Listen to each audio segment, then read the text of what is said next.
Betty's home was a large, two-story building that reminded me of a cold, impersonal museum. It had a pillared entrance with a giant staircase facing the foyer. I don't know how many rooms there were, but Betty told me each member of the family, which included her mother, father, older sister, and brother, had their own apartment, which comprised an ample-sized living room and bedroom, complete with all facilities. The building had attic and basement areas used as servants' quarters and utility rooms.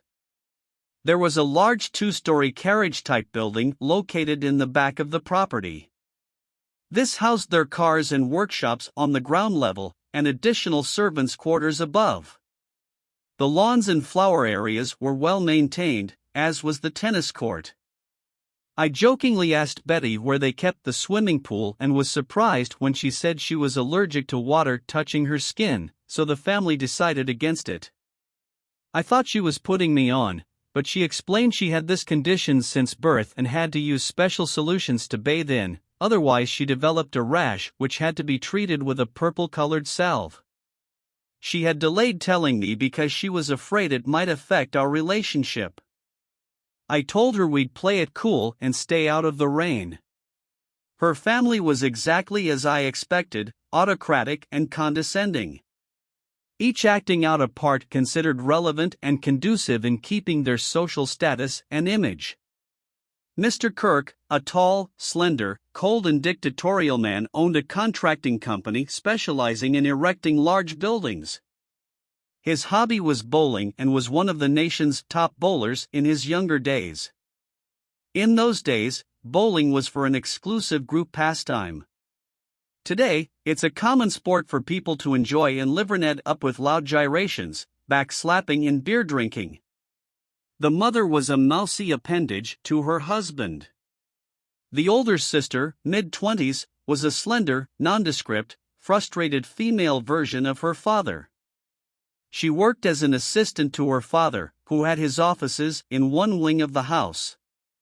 Her main duty was compiling a monthly federal report profiling Missouri's new domestic and commercial construction statistics. This position was granted to her the same day Mr. Kirk was appointed, by President Roosevelt, to act as the state's federal representative in charge of building affairs. I thought this appointment rather strange because Mr. Kirk was a Republican in a Democratic state. There was very little new construction going on during the Depression years, because of the glut of vacant homes and buildings available, so her monthly reports were usually copied reproductions, involving less than an hour's effort to prepare. For this grandiose labor Mr. Kirk gave her $400 for each report the U.S. government paid him as her monthly allowance.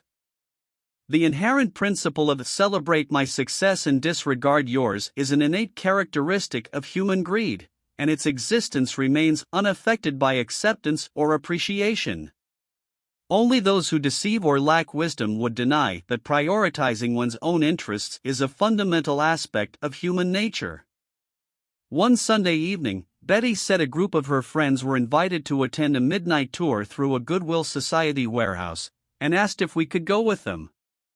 It was okay with me if she thought it would be interesting. She never realized the warehouse was near my home in North St. Louis, because I refused to talk of my personal home life whenever she inquired. Betty arranged for the group to pick us up in Midtown after dinner and a movie.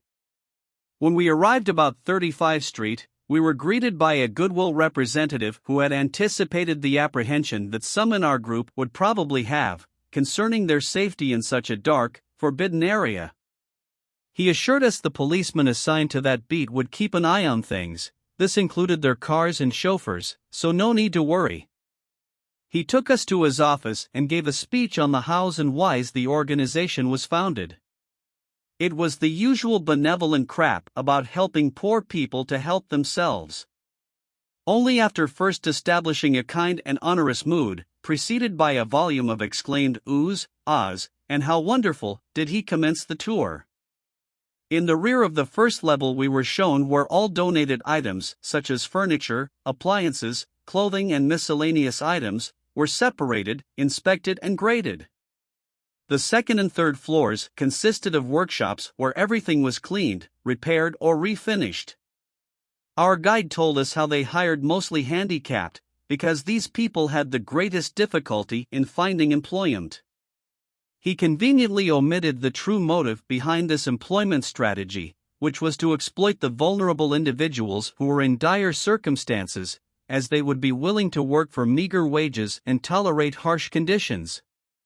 Evidently, their operational approach revolves around leveraging a business model that relies on inventory with no associated costs, employing inexpensive labor, and soliciting donations to support administrative needs. However, none of our Let Them Eat Cake group cared to broach the subject of working conditions. It was shamelessly obvious the entire setup was a stifling sweatbox in the summer, probably why the tour was conducted at midnight, and a freezing son of bitch in the winter. The only livable areas were the administration office and sales display room, where our guide ended the tour. We were shown around the showroom where we could examine the things for sale offered to the poor. Noticing there were no price tags, removed for the benefit of our tour, one lady inquired the concerning price comparisons. The guide answered by saying the Goodwill Society sold their offerings for very little to enable the poorest to afford. I almost laughed when he stated the selling price was insignificant because they would like to give the stuff away, but didn't wish to hurt the people's pride by offering them charity. This pride myth fascinated me as if it was fabricated by someone to avoid the obligation and responsibility. It's a well-known fact, beggars can't be choosers. The guide finally closed his presentation with a pressing appeal for financial assistance, so the society might continue to carry on their worthwhile efforts. Like they expected, everyone except me got out their checkbooks and started writing. From the age of 10, I had established that life is naturally unfair and you can't stop to count the casualties. Although I was not foolish enough to be a Don Quixote fighting injustice, I did ride away from that warehouse on a pony. I learned you can always sell horse shit packaged with the right story. The termination of my relationship with Betty was sudden and absolute. Shortly after our Goodwill tour, Betty met me after work and said her father wanted to talk to me.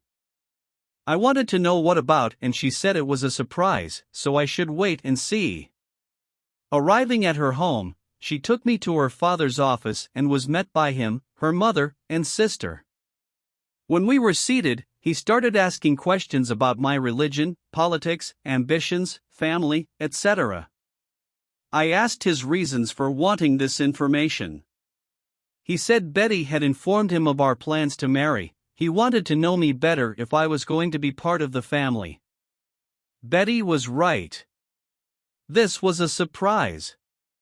We had never discussed marriage or anything remotely related to it. My first reaction was to quickly tell him and the rest of the family members I wasn't interested and then get the hell out of there. Instead, I elected not to cause any embarrassment to anyone and hear what he had to say. I told him I wasn't into religion or politics and hadn't decided on any career. When he asked if I'd be interested in the construction business, I told him I hadn't given it a thought, but it was worth consideration. Encouraged, he said it was a good field and he could be helpful in getting me started, but must realize, of course, I would have to start learning from the bottom and he was quite sure I wouldn't stay there for long. He would start me on the payroll for $5,000 a year, with raises and bonuses to follow. Mr. Kirk suggested Betty's apartment could be enlarged to comfortably accommodate both of us. Looking him straight in the eye, I thanked him for his gracious offer and said I would think it over, but was sure my answer would be no. My response caught him completely by surprise, for he had expected me to jump at the chance of joining his royal menagerie and hadn't entertained any idea I would reject his proposal. With relief and appreciation, he shook my hand and thanked me for coming. Betty and I went downstairs and, over coffee, I asked why she had put me in such a position. She replied she thought we had an understanding and was sorry if I felt she was rushing things. I suggested we should relax and let nature take its course and see what developed. After leaving that night, I considered all that had transpired and felt very cheapened by it. Betty's family, for her sake, had tried to buy me once they were convinced she was adamant about our relationship. To say their offer hurt and humiliated me would be an understatement. The Kirks had committed the one cardinal sin I couldn't condone nor tolerate, and that was underestimating me. On my way to work the next morning, I decided to join the service. Rather than use my birth certificate, for I was underage, I would use my CCC discharge with the faked ID. I was fed up with St. Louis, and it was time I saw other places and did other things. At noon I told Ray, my boss, I might be late returning from lunch because I was going to sign up with the Navy. This decision was the most important one affecting the course of my life. Once made, fate quickly swung into action.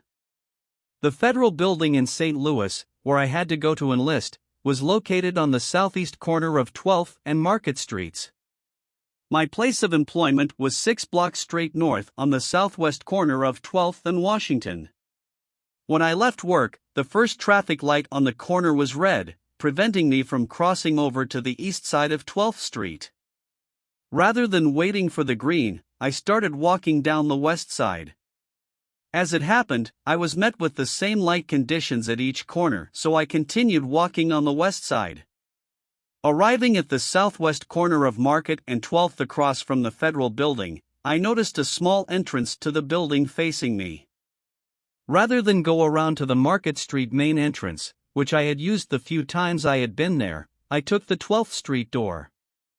Thank you for watching. To support our channel, please subscribe and like the video or leave a comment. We appreciate very much.